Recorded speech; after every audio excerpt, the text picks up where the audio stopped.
ক্ষেত খামারে, কেউ থাকবে অফিস আদালতে, কেউ থাকবে রান্নাঘরে, কেউ থাকবে মৌজ মাস্তির ভেতরে। ঠিক তখনই কিয়ামত হয়ে যাবে, কেউ পার পাবে না। সবার মুখে একটা চিৎকার, আইনাল মাফার, পালাবো কোথায়? কিয়ামতটা শুধু পৃথিবীর একদিকে অনুষ্ঠিত হবে না, গোটা বিশ্বব্যাপী হবে, তাই না? নাকি বাংলাদেশে কিয়ামত শুরু হইলে সৌদিতে হবে না? হ্যাঁ, আমেরিকাতে হবে না, সুইজারল্যান্ড, ইন্দোনেশিয়া, অস্ট্রেলিয়া, গোটা বিশ্বব্যাপী একসাথে কিয়ামতের ভয়ঙ্কর দৃশ্যের অবতারণা ঘটবে। চিল্লা এখন ঠিক কিনা? মা তার ছেলেরে চিনবে না, দুধের বাচ্চাকে রেখে মা পালাবে। দুধের বাচ্চা, যে বাচ্চা দুধ খায়, ব্রেস্ট ফিডিং বেবি, এই বাচ্চারা রেখে মা কোনো দিকে যায়? ডানে বায়ে কোথাও সরতে চায় না, ব্যথানি পায়, কষ্টনি পায়। এই দুধের বাচ্চাটারে ধাক্কা মেরে মা দিবে দৌড়। তাহলে কি ভয়ঙ্কর ঘটনা সেদিন ঘটবে। 3 মাসের 4 মাসের পেটের ভেতরে অপরিপক্ক বাচ্চা, এখনো পরিপূর্ণ হয় নাই, হাত পা ভালোভাবে গজায় নাই, ছোট্ট একটা গোশতের টুকরা। হসপিটালে এরকম যতগুলো নারী থাকবে, কিয়ামতের ভীতিকর অবস্থা দেখে মুহূর্তের মধ্যে সব অপরিপক্ক বাচ্চাগুলো ডেলিভারি হয়ে যাবে। এক ধাক্কায় 3 মাসের বাচ্চাটার হাত পা গজায় নাই এখনো ঠিক মতো, এক ধাক্কায়, এক ভূকম্পনে, এক কাঁপুনির চোটে পেটের সব বাচ্চাগুলো খালাস হয়ে যাবে, ডাক্তার ছাড়া, ইনজেকশন ছাড়া। আল্লাহ বললেন সেদিনটার নাম হলো আল কারিআহ। মাল ওয়া মা আদরাকা মাল, ইয়াউমা ইয়াকুনুন নাসু কাল ফারাশিল মাবথুস, মানুষগুলো নিক্ষিপ্ত হবে। ওয়া তাকুনুল জিবালু কাল আহিনিল মানফুশ, পাহাড়গুলো তুলার মতো ধ্বনিত হতে থাকবে। এখন উপরের দিকে তাকালে কি সুন্দর নীল আকাশ দেখা যায়, সেদিনে আকাশও থাকবে না। ইয়াউমিন নাতবিস সামাআ কাতাইয়ি সিজিল্লিল লিল কুতুব, কাগজের পৃষ্ঠা যেমনি তোমরা ভাঙো, কাগজ যেমনি হাতের মুঠোয় নিয়ে তোমরা গুটিয়ে ফেলো, সেদিন এই বিশাল 7 আকাশটারও হাতের মুঠোয় নিয়ে গুটিয়ে ফেলবে কে? কাতাইয়ি সিজিল্লিল লিল কুতুব, ক্যান ইউ ইমাজিন? আপনি কি কল্পনা করতে পারেন এই দৃশ্যপট যখন ঘটবে গোটা বিশ্বব্যাপী কি মেসাকার হবে? স্যাটেলাইট চ্যানেলগুলো ভেঙে দুমড়ে মুচড়ে পড়বে, পৃথিবীর যত বড় বড় টাওয়ার গুলো আছে ভেঙে আবাসিক এলাকার উপর পড়বে। গ্রহণ করতে হবে স্বাদ। The most certain thing in our life is death, but the most uncertain thing in our life is the time of death. আমাদের জীবনের সবচাইতে সুনিশ্চিত বিষয় হচ্ছে যে আমরা মরবো, এটা আমরা সবাই জানি না? কিন্তু সবচাইতে অনিশ্চিত বিষয় হচ্ছে যে আমরা কখন মরবো, এটা আমরা কেউ জানি না। জানি মালাকুল মাউত কাঁপতে থাকবে। আল্লাহ বলবেন জান্নাত এবং জাহান্নামের মাঝ বরাবর একটা জায়গা আছে, আল আরাফ, ওইখানে দাঁড়া। ওইখানে দাঁড়িয়ে মালাকুল মাউত বিকট একটা চিৎকার দিয়ে সারা পৃথিবীর মানুষগুলো, ফেরেশতাগুলো যেমনি দুনিয়া থেকে বিদায় হয়েছে, মালাকুল মাউত তখন বিদায় হয়ে যাবে।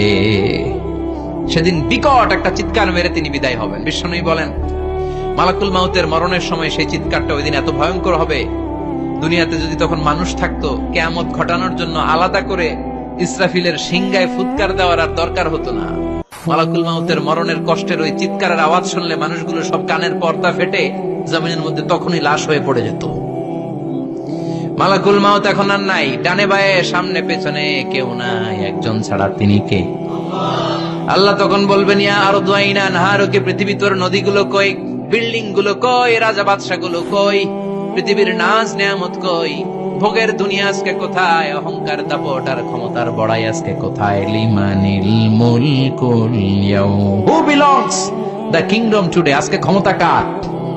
চিল্লায় বলেন তো সেদিন ক্ষমতা হবে কার? লিমানিল মুলকুল ইয়াউমা লিল্লাহিল ওয়াহিদিল কাহ্হার, ক্ষমতা সেদিন কারো নয়, ক্ষমতার মালিক একজন, তিনি কে? সব ক্ষমতার মালিক আল্লাহ, কেউ নাই, সব মরে গেছে। এভাবে যে কত হাজার কোটি বছর আল্লাহ একা থাকবেন এটা আল্লাহ জানেন, আমরা কেউ জানি? ইসরাফিলকে আল্লাহ বানিয়েছিলেন সিংহায় 3টা ফুৎকার দেওয়ার জন্য, চিৎকার করে বলতে হবে কয়টা? দিছে কয়টা? বাকি আছে কয়টা? এবার রব্বুল আলামিন ইসরাফিলকে জীবিত করবেন, জীবিত করে বলবেন তাড়াতাড়ি 3য় ফুৎকার দিয়ে তোর ডিউটি শেষ কর। সুবহানাল্লাহ পড়েন। ইসরাফিল এবার 3য় ফুৎকার দিবে। 3য় ফুৎকার দেওয়ার সাথে সাথেই পৃথিবীর বিভিন্ন প্রান্ত থেকে, মহাবিশ্বের বিভিন্ন প্রান্ত থেকে মানুষের জিনগুলো দাঁড়াতে শুরু করবে। বিমান দুর্ঘটনায় যারা মারা গিয়েছে, ছাই হয়েছে, ছাই থেকে উঠে দাঁড়াবে। তিমি মাছের খাবার হয়ে সাগরের মধ্যে মিশে গিয়েছিল, সাগর থেকে দাঁড়াতে শুরু করবে। পাহাড়ের মধ্যে যারা মারা গিয়েছে, পাহাড় থেকে উঠবে। হিন্দুদের শ্মশানের মধ্যে যেখানে লাশ পোড়ানো হতো, ওখান থেকে দাঁড়াবে। মানুষগুলো কবর থেকে উঠবে, যে যেখানে মারা গিয়েছে সেখান থেকে দাঁড়াবে। মিনহা খলাকনাকুম ওয়া ফিহা নুঈদুকুম ওয়া মিনহা নুখরিজুকুম তারাতান উখরা। মাটি থেকে বানালাম, মাটির কবরে পাঠালাম, আবার মাটির কবর থেকে দাঁড় করায় দিবে কে? মানুষগুলো দাঁড়াবে। মুমিন বান্দারা চোখ কচলাতে কচলাতে বলবে, মান বাআসানা মিন মারকাদিনা। قالوا من بعثنا من مرقدنا هذا ما وعد الرحمن وصدق المرسلون। মুমিন বান্দারা চোখ ডলতে ডলতে বলবে, ঘুম ভাঙালো কে? ঘুম ভাঙালো মরার কুকিলে। ঘুম ভাঙাইয়া গেল রে মরার কুকিলে, কয় না? এটা মরা কুকিল আবার ঘুম ভাঙায়, ব্যাটারি দিছে মনে এটার ভিতরে। আমার ঘুম ভাঙালো কে? মুমিনরা, আপনারা। দাদা আসছে, আনন্দের ঘুম দিবেন সেদিন কবরে। তিনটা প্রশ্ন আপনারে করা হবে। মার রব্বুক, তোর রবের নাম কি? তোমার ধর্মের নাম কি? এই লোকটারে চিনো নাকি, ওনার নাম কি? এবার বলবে তিনটা প্রশ্নের উত্তর কোত্থেকে শিখলা? কও কোত্থেকে শিখছেন? বলতে হবে কোরআন থেকে শিখেছি। চারটার উত্তর যখন করতে পারবেন, ইফসাহু লাহু কবরুহু ৭০ যিরাআন, কবরটারে ৭০ হাত লম্বা করে দেয়া হবে।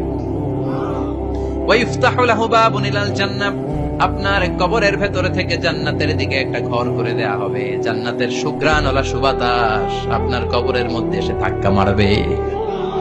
জান্নাতে ঢোকা লাগবে না আপনার, ওই কানেকশন দিয়ে আসবে। এয়ার কন্ডিশনের যে রুমগুলো আছে, ওই রুমগুলোর ভিতরে না ঢুকলো, দরজার আশেপাশ দিয়ে হাঁটলে একটা ঠান্ডা ঠান্ডা বাতাস আছে না নাই, দেহের মধ্যে লাগে। জান্নাতে আপনার ঢোকা লাগবে না, কবরের মধ্যে শুয়ে শুয়ে জান্নাতের সুবাতাস পাবেন।